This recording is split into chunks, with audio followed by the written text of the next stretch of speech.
The text that changed everything came at 2:47 a.m. on a Thursday night. My name is Judy Miller, and I'm about to tell you how my best friend tried to destroy my life. But the joke was on her because what she didn't know would cost her everything. I was cramming for my psychology final at UNC Chapel Hill when my phone lit up. A message from Cole Anderson, the guy I'd been dating for 4 months. The guy who made me laugh until my stomach hurt. The guy I was falling in love with. Judy, I can't do this anymore. I found out about you and your ex. I thought you were different. My blood went cold. What ex? I hadn't dated anyone in 1 year before Cole. My hands shook as I typed back. What are you talking about? What ex? But the message showed as read and never got a reply. I called him. Straight to voicemail. This was the 3rd time.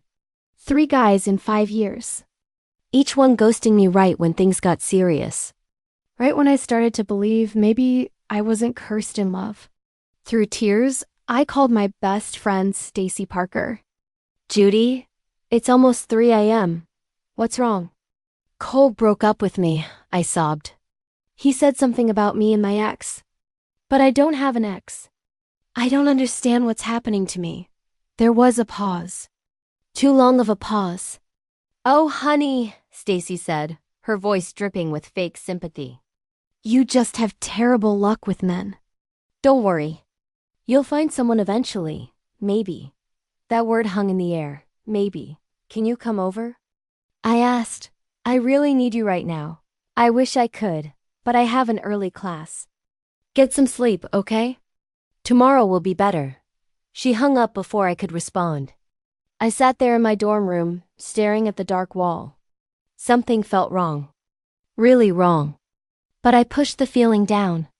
Stacy had been my best friend since college. She was the one who helped me move in. The one who introduced me to people. The one I trusted with everything. The next morning, I dragged myself to my psychology class. My eyes were red and puffy from crying all night. I slumped into my usual seat when someone tapped my shoulder. You look like hell, said Tyler Webb, a guy from my study group. What happened? Boy troubles, I mumbled. Tyler raised an eyebrow. Let me guess. Another one just suddenly lost interest for no reason. I stared at him. How did you know that? Because it's happened 2 times since I've known you. That's not normal. Judy, guys don't just randomly ghost girls they're crazy about. Maybe I'm just not girlfriend material. Are you kidding? You're smart, funny, and beautiful. Something else is going on here. After class, Tyler walked with me across campus. Have you ever thought that maybe someone is sabotaging you? I stopped walking. What do you mean? Think about it. Each time you start dating someone, they suddenly get cold feet. Someone might be feeding them lies about you. The idea hit me like a punch to the gut. But who would do that? Tyler gave me a look. Who knows all your business? Who do you tell everything to? My mouth went dry. No, Stacy would never ... Wouldn't she? Think about it, Judy. Every time you get a boyfriend, does she act weird? Jealous, maybe? I thought back to when I first started dating Cole. Stacy had been asking lots of questions. Where did we go? What did we talk about? Did I really like him? At the time, I thought she was just being a good friend. But now those questions felt different, invasive. That afternoon, I decided to do something I'd never done before. I called Cole's roommate, Derek, who I'd met a few times. Hey, Derek, it's Judy. Can I ask you something weird? Sure. What's up? Did Cole say anything specific about why he broke up with me? Like, who told him I was seeing someone else? Derek was quiet for a moment. I probably shouldn't say this, but yeah. Some girl called him. Said she was your best friend and was worried about him getting hurt. My heart stopped. Did she give a name? Stacy something. She said you were still hooking up with your ex from high school and that you were just using Cole for fun. I felt sick. Actually sick. Derek, I don't have an ex from high school. I haven't dated anyone since Tyler last year, and that was barely 3 weeks. Oh shit, Derek said. Judy, I'm so sorry. Cole's going to feel terrible when he finds out. After I hung up, I sat on my bed trying to process what I'd learned. My best friend, the person I trusted most in the world, had been systematically destroying my relationships. But why? I thought about our friendship. How Stacy always wanted to know everything about my life. How she got weird when I made other friends. How she always had negative things to say about the guys I dated. He's not good enough for you. You're moving too fast. Are you sure he really likes you? I thought it was her being protective. Now I realized it was her being possessive. That night, I confronted her. I walked into her dorm room without knocking. She was sitting on her bed, painting her nails bright pink. "We need to talk," I said. She looked up with those big innocent eyes. "About what?" "About Cole. About Marcus. About every guy I've dated since freshman year." Stacy's face didn't change, but her hand holding the nail polish brush went very still. "I don't know what you mean." "Yes, you do. I know you called Cole. I know you told him I was cheating." For a long moment, we just stared at each other. Then Stacy smiled. Not her sweet, innocent smile. This one was cold and sharp. "So what if I did?" I couldn't believe what I was hearing. "So what? Stacy, you ruined my relationship. I saved you from getting hurt." She went back to painting her nails like nothing happened. "Cole wasn't right for you anyway. That wasn't your decision to make. Wasn't it?" She looked up at me again. "I'm your best friend. I know you better than anyone. These guys, they don't really care about you. They just want to hook up and move on. How would you know? You never gave them a chance." Stacy's mask finally slipped. Her face twisted with anger and something else. Something ugly. "Because every time you get a boyfriend, you disappear," she shouted. "You stop answering my texts. You cancel our plans. You act like I don't exist. That's not true." "It is true. It is true. It is true. It is true. It is true. It is true. It is true. Remember when you dated that guy from Duke last year? You missed 3 of our movie nights in a row. When you were with Marcus, you barely talked to me for 2 weeks." I stared at her. "So you destroyed my relationships because you were jealous?" "I wasn't jealous. I was protecting our friendship. By lying to people, by spreading rumors about me." Stacy stood up, her nail polish forgotten. "Those weren't rumors. You do move on fast. You do get obsessed with guys. I was just helping them see the truth." "What truth?" "That you're a psychopath." Her face went white. "Get out of my room." "Gladly." "We're done, Stacy. Don't ever talk to me again." I blocked her number that night. Unfriended her on all social media. Changed my schedule to avoid her classes. I thought it was over. I was so wrong. 2 weeks later, weird things started happening. New friends I'd made suddenly grew cold. People stopped inviting me to parties. Girls in my sorority started whispering when I walked by. Then I noticed the anonymous Instagram accounts. Every story I posted got viewed within minutes by accounts with names like butterfly_dreams and moonlight_princess. When I checked their profiles, they were blank. No photos, no followers, no following. But one account made my blood freeze. Moonbeam_Judy23. Moonbeam was Stacy's nickname for me freshman year. She said I lit up the darkness. I realized she was still watching me. Still trying to control my life from the shadows. The final straw came when my lab partner Sarah asked me about the rumors. "What rumors?" I asked. Sarah looked uncomfortable. "Someone's been saying that you sleep around. That you lie about being single." My face burned with embarrassment and rage. "Who's saying that?" "I don't know, but it's getting around." A lot of people are talking. That night, I made a decision. If Stacy wanted to play games, I'd give her a game she'd never forget. I created a fake Instagram account. Jake Morrison, a good-looking transfer student from Duke. I used photos of a male model one found online and created a whole fake backstory. Jake was a business major. He loved hiking and photography. He was new to Chapel Hill and looking to meet people. Within hours, I had followers. Girls were sliding into Jake's DMs, asking if he was single. But I only cared about one person. On day 3, Jake posted a story about looking for someone special in Chapel Hill. Within 10 minutes, I had a message from Stacy. "Hey Jake! I saw your story. I might know the perfect girl for you. But first, you should know about the dating scene here." My heart pounded as I read her message. She was already trying to manipulate someone she thought was a real person. Jake played along, acting interested but cautious. "Tell me more. I want to find someone genuine." Stacy's response made me sick. "Well, there's this girl Judy Miller. She seems sweet, but honestly, she's bad news. She cheats on every guy she dates. She probably has STDs too. Trust me, I'm her ex-best friend. I know all her secrets." I screenshot everything, my hands shaking with rage. But I wasn't done. I needed more evidence. More proof of who Stacy really was. Over the next week, Jake kept chatting with Stacy. She opened up more and more, thinking she was talking to a potential boyfriend. She told Jake about other girls on campus, spreading vicious lies about everyone. Sarah Lauren? Total slut. She's been with like 20 guys this semester. Emma Rodriguez? She's so desperate. She threw herself at my ex-boyfriend at a party. Ashley Moore? She steals makeup from Sephora. I saw her do it.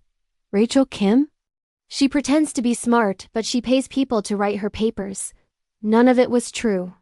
Sarah was one of the sweetest girls I knew. Emma barely dated. Ashley worked at Sephora. Rachel was on the dean's list. Stacy was just a poison fountain, spreading lies about any girl she saw as competition. But the worst was yet to come. Jake asked about me specifically, playing dumb. "What about that Judy girl you mentioned? She's pretty cute." Stacy's response was brutal. "Oh my God, please don't. Judy is literally crazy. She stalked her last boyfriend. She faked a pregnancy to try to trap him.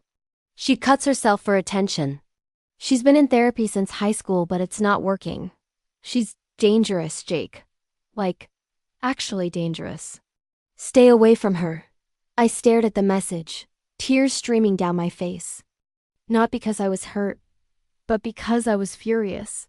She was telling people I was suicidal, that I was crazy, that I was dangerous. This wasn't just sabotage anymore. This was character assassination. That's when I decided to destroy her. I created a group chat with 20 girls, everyone Stacy had been lying about. Sarah, Emma, Ashley, Rachel, and others whose names I'd heard her mention. I sent them everything. Every screenshot. Every lie.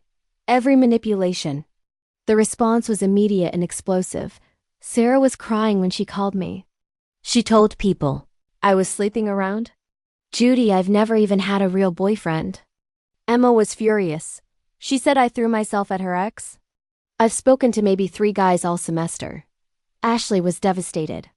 "I could lose my job if people think I'm stealing." Why would she say that? Rachel was quiet for a long time, then said, "I worked so hard for my grades. How could someone be so cruel?" But I wasn't done yet. I posted everything on my Instagram story. Not just the lies about me, but about everyone. I tagged Stacy in every single screenshot. I also sent the screenshots to the campus gossip blog, Greek life group chats, and the confession pages. Within 2 hours, everyone on campus knew who Stacy Parker really was. Her followers started dropping. The anonymous accounts watching my stories disappeared. Girls who had been avoiding me because of her lies came up to apologize. But Stacy wasn't going down without a fight. She showed up at my dorm at 1 a.m., pounding on the door and screaming, "Open up, Judy. You psychotic bitch. Open this door right now." Myra came running. "What's going on?" "She's harassing me," I said calmly, recording everything on my phone. Stacy was crying hysterically. "She ruined my life. She made fake accounts to trick me. She's insane." "Ma'am, you need to leave or I'm calling campus security," Myra said. "You don't understand." Stacy screamed. "She's been planning this. She's been stalking me." I opened my door just a crack. Stacy, you brought this on yourself. You've been lying about me and my friends for months. I was protecting you. From what? Being happy? Her face crumpled. You were going to leave me. Just like everyone else leaves me. For a moment, I almost felt sorry for her. Almost. That's not how friendship works. Stacy, friends don't sabotage each other. I didn't mean for it to go this far, she whispered. Yes, you did. You enjoyed it. You enjoyed watching me cry over guys who dumped me because of your lies. Campus security arrived then.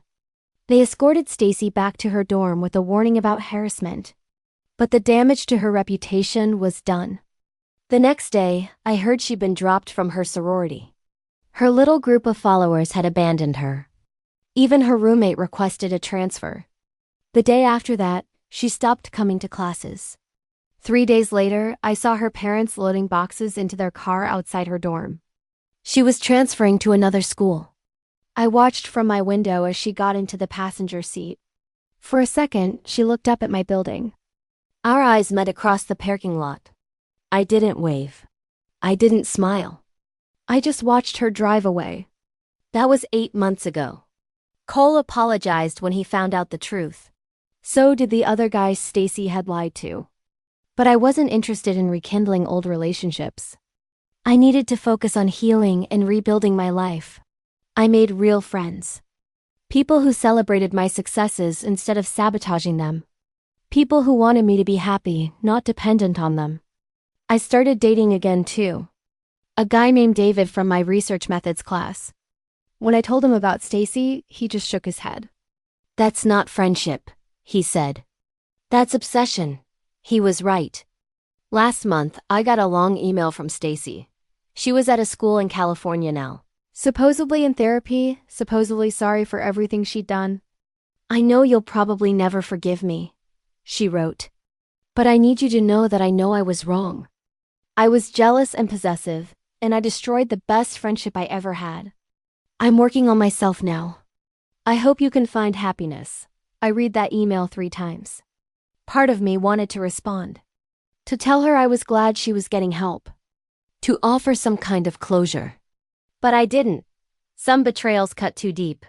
Some people are too toxic to keep in your life, even at a distance. Instead, I forwarded the email to my therapist and then deleted it. Because here's what Stacy never understood. Real friends want you to be happy, even if that happiness doesn't include them. Real friends support your relationships, even if it means seeing you less often. Real friends trust you to make your own choices, even if they disagree with them. Stacy wasn't my friend. She was my captor, disguised as someone who cared. 3 months later, I got another update from Amanda at UC San Diego. Stacy left again, she messaged me. Rumor is she's at some community college in Oregon now. Word travels fast in college networks these days. I wasn't surprised. The internet never forgets, and social media had made sure Stacy's story followed her wherever she went. Then something unexpected happened. I got a message from Stacy's mom. Judy, this is Stacy's mother, Patricia Parker. I know you probably don't want to hear from our family, but I need to tell you something. We had no idea what Stacy was doing to you and those other girls. We thought she was just having normal college social drama. When we saw the newspaper article and all those screenshots, we were horrified. She went on to explain that they'd gotten Stacy into intensive therapy and discovered she had significant mental health issues that had gone undiagnosed for years. The therapist says Stacy has been showing signs of personality disorders since high school, but we thought she was just shy and clingy. We never realized she was actively hurting people. Please know that we're taking this seriously. We've made sure she can't hurt anyone else while she gets the help she needs. I actually felt bad for Mrs. Parker. She sounded genuinely devastated to learn what her daughter had done. But it also validated something I'd always wondered about. Stacy's behavior wasn't just mean girl drama. It was pathological. My therapist, Dr. Rodriguez, had suggested as much during our sessions. People who systematically manipulate and sabotage others often have deeper psychological issues, she'd said. Healthy people don't spend years plotting to destroy their friends' happiness. The vindication felt good, But it also made me realize how lucky I was to escape when I did. A year later, I was thriving. My grades were better than ever. I had genuine friendships with people who celebrated my successes. David and I were still together and talking about moving in together after graduation. I'd also started a support group on campus for people who'd experienced toxic friendships. It met every Thursday night in the student center. We called it Authentic Connections. The first meeting, I expected maybe 3 or 4 people. 15 girls showed up. By the end of the semester, we had over 30 regular members. The stories were heartbreaking and familiar. Girls whose best friends had isolated them from other people. Girls who'd been manipulated into thinking they were crazy or worthless. Girls who'd had their relationships sabotaged by people they trusted. "I thought I was the only one," said Rachel, a sophomore who'd been terrorized by her roommate freshman year. "She convinced me that everyone in our dorm hated me. I spent 8 months thinking I was some kind of social pariah. My best friend from high school followed me to college," shared Maria. "She sabotaged my relationship with my boyfriend, got me kicked out of my sorority, and spread rumors that I was mentally unstable. I almost transferred schools." Hearing these stories made me realize how common this kind of abuse was. How many girls were suffering in silence because they didn't realize what was happening to them. I shared my story at every meeting, not for sympathy, but to show them that fighting back was possible. That toxic people only had power over you as long as you let them. The hardest part is accepting that someone you loved never actually loved you back, I told the group one night. They loved controlling you. They loved being needed. But they didn't love you as a person. 6 months ago, something incredible happened. I got an email from a producer at a major network who'd heard about my story through social media. "We're doing a documentary about toxic relationships in college," she wrote. "Would you be interested in sharing your experience? We think your story could help a lot of young women." I thought about it for weeks. Did I really want to put my story on national television? Did I want to relive all that pain publicly? But then I thought about all the girls in my support group. All the stories I'd heard of friends who weren't really friends. All the people who might be suffering right now in situations like mine. I said yes. The documentary aired 2 months ago. It was called False Friends: The Hidden Epidemic of Toxic Relationships. My segment was about 15 minutes long, but it included interviews with several other victims and expert commentary from psychologists. The response was overwhelming. I got thousands of messages from people sharing their own experiences. Women in their 30s and 40s saying they wished they'd had the courage to fight back against toxic friends when they were younger. Most importantly, I heard from college students who recognized themselves in my story and found the strength to leave their own toxic situations. "I watched your documentary with my roommate," one girl wrote. "We both realized our best friend was doing the exact same things to us that Stacy did to you. We confronted her together and cut her off. Thank you for showing us we weren't crazy. That message made everything worth it." Last week, exactly 2 years after I confronted Stacy, I graduated summa cum laude with my psychology degree. David graduated with me, and we're both starting graduate programs in the fall. Me for clinical psychology, him for social work. My parents flew in for graduation. They'd watched the documentary and finally understood what I'd been through. "We're so proud of you," my mom said, hugging me tight. "Not just for your grades, but for how you handled everything. You turned something terrible into something that's helping other people." At the graduation party, surrounded by real friends who genuinely cared about me, I thought about how different my life could have been if I'd never found out the truth about Stacy. I probably would have graduated thinking no one could ever truly love me. Thinking I was fundamentally unlovable. Thinking every relationship failure was my fault. Instead, I learned that I was worth fighting for. That real love, romantic and platonic, doesn't try to control or manipulate. That healthy people want you to succeed, not fail. The anonymous accounts are gone. The whispers in hallways have stopped. The lies died when the liar was exposed. And me, I'm finally free. Free to love without fear. Free to trust carefully but completely. Free to make friends who actually want what's best for me. The greatest revenge isn't what you do to someone who hurt you. It's living well without them. It's being genuinely happy. It's using your pain to help other people avoid the same mistakes. And I finally am. Sometimes I wonder what would have happened if Stacy had just talked to me about feeling left out when I started dating. If she'd been honest about her fears instead of resorting to lies and manipulation. We probably could have worked it out. I would have made more effort to balance my time. I would have reassured her that boyfriends don't replace best friends. But that would have required her to see me as an equal, not as someone she owned. It would have required her to want my happiness, not just my dependence. Some people aren't capable of that kind of love. Some people are so broken inside that they can only feel good by making others feel bad. I'm not responsible for fixing them. I'm only responsible for protecting myself and helping others do the same. Now when I see girls in toxic friendships like mine was, I speak up. I share my story. I help them see that real friends don't try to control you. They set you free. And freedom, I've learned, is worth fighting for every single time. Have you ever dealt with a toxic friend like this? Share your story in the comments. I'd love to hear it.